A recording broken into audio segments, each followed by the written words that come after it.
So as we finish up this class, I have 2 questions for you. And I want you to think about this, pray about this, and write in the comments below answers that you might have for it. Write on a piece of paper yourself, even if you don't want to share with the class.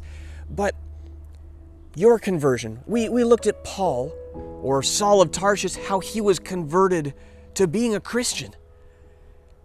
What happened in your life? How is it that you became saved? We all have went from a point where we didn't know Christ, and then we did know Christ. And for some people, that was a slow process. But there was actually a point when you weren't saved and a point when you are saved. Think about that. Share it. Share your testimony with the people around you. Share in this class how God has moved and worked in your life. And now question number 2, the last project to the class, is how can God use me? Now, God could use Paul, a terrible, murderous person, to change the world for Christ. Do you think he could use you and me? I mean, maybe you're having troubles with drugs. Maybe you're having troubles with some sin or some relationship. Can God use you? Yes, he can. Maybe you aren't smart enough. You aren't qualified. Can God use you? Yes. Maybe you are qualified. Maybe you're a pastor. But you've fallen. You've fallen from where God had you. Can God still use you? Yes, he can. God wants to use every single one of us. And I want to encourage you, for the project, write in the comments below.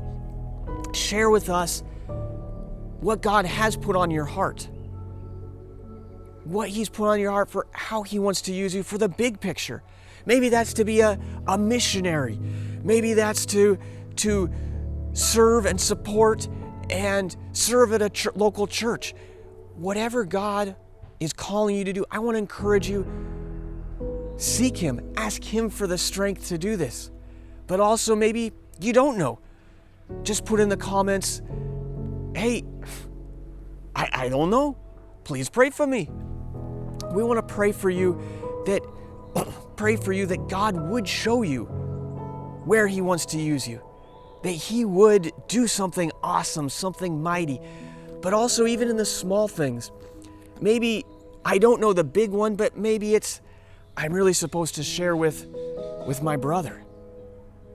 My physical brother about Jesus because he's lost, he's messed up. Maybe I'm supposed to share with a coworker, a classmate. And what do I share? Well, you can share the gospel, what Jesus came to do. Join us in the next class. The next class is all about the gospel. What is it? Maybe you can share just your testimony. What has God done to save you, to save me? How has he changed us? Share this with someone else. That's the project for the class. Pray about it. Ask God to do this work through you. I sure love you guys. Thank you so much for going through this whole class with me. And I want to encourage you, we're going to do more classes. So continue following us, continue joining in the classes, and be sure, one of the best ways to share things right now, share this class with other people. Share it on your social media, share it with others, and let's see what God can do through us even today. I sure love you guys.